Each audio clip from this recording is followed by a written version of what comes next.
Okay, so I was a Peace Corps volunteer in Nepal, 1983 to 85, and I worked in community water supply and sanitation.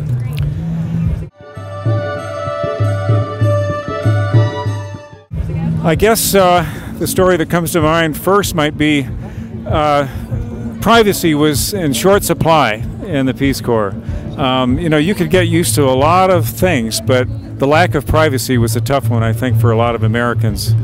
And I used to look forward to periodically just getting out of the village and heading off on my own, because I did a lot of walking for my job. And one day I'm walking along by myself down the trail, and I hear footsteps behind me, and I thought, oh no, I wanted to just walk alone today. Well, here's a Nepali right behind me, but I was thinking, I'm not going to talk to this person. I want to be in my own space right now. And I had been there maybe about 7 or 8 months, so I was still trying to acculturate. And so I thought, okay, I know how to get rid of him. I'll come up here and just sit down on the side of the trail. And Nepalis typically never just sit down on the side of the trail. They wait till they get to a tea house and usually have a cup of tea and then get up and start hiking again. Well, I decided to sit down on the side of the trail, and what does he do? He comes and sits down right next to me. And now I'm just kind of boiling inside with emotions, wanting to be in my own space, as an American tends to want to do. And I'm thinking all these kind of negative thoughts about him. And then what does he do? He reaches inside his little backpack and pulls out an orange and hands it to me.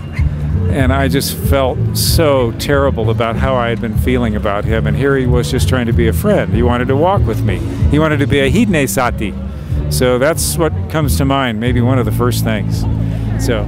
My name's Jonathan Zimmerman. I served in Nepal in the early 1980s. I've since become a historian, and one of the subjects I've written about is the Peace Corps. My father was also in the Peace Corps. He was a director in India and Iran.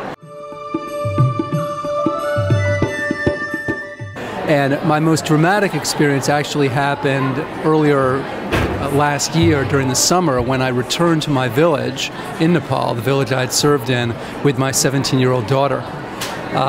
It took 3 hours to get there instead of 3 days, but otherwise it was largely unchanged.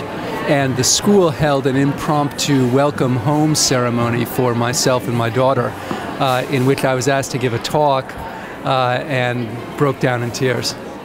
I'm Sarah Stuckey, and I currently live in Carrboro, North Carolina. I served in Nepal from 1999 to 2001, and I lived in a village called Bharatpur in the Chitwan district, so it was in the southern part of Nepal. My parents are also Peace Corps volunteers, and they're currently serving in Tanzania. Their service is from 2009 until the 3rd of November of this year, and so I think just us as a family, we just embody Peace Corps, and it is a lifelong dream of my mom's. And she was the one who had visited me when I was serving in Nepal as a volunteer. And I was very fortunate enough to actually visit them last Christmas and return the favor. And so one of the side projects I did was doing the emergency care first aid portion of a training for disadvantaged Nepalese women. And it was through the first female trekking agency in Pokhara. Pokhara is at the base of the Annapurnas, and it's a very big jumping off point for a lot of tourists. And so there are 3 Nepalese women, sisters, that decided to open up their own trekking agency for solo female travelers and trekkers.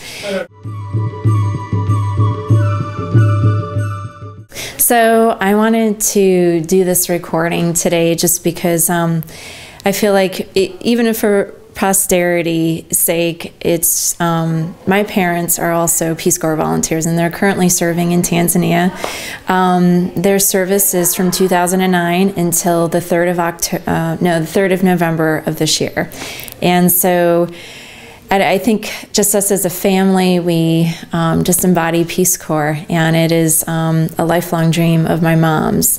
And she was the one who had visited me when I was serving in Nepal as a volunteer. And I was very fortunate enough to actually visit them last Christmas and return the favor. And so my dad, it's definitely been trying for him. This is not his dream, but at the same time, I think it's really opened his eyes to what's out there in the world. And I think if anything, it's made him stronger as a person. It's made their marriage much stronger. And I'm just tremendously proud of them. So they're secondary education teachers in a village called Lusanga. And my mom teaches some of the science classes there, and my dad teaches English. And of course they have, you know, multiple service projects on the side. But you know, as much as they miss being home and being back in the U.S., I know that they've had just a tremendous experience in their life. And they both left when they were 66 years old. So I'm really proud of them. Hi, I'm Natalie Teskey Rector. I was in Nepal from 2004 and 2005. So I lived with a very elderly woman who was 85, and she was stronger than I was, and she would spend days just cooking and crouching, and there was no chairs or anything.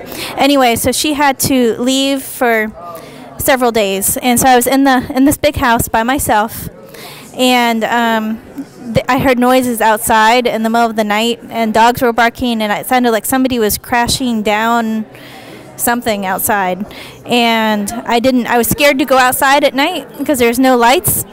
And so I turned on the porch light and I yelled, "Go away," in Nepali. And then I took a flashlight and I shined it out there, and there was 2 cows eating my Ama's corn. So I took a big stick and I started yelling and screaming and hitting them with the stick, and then they slowly lumbered away.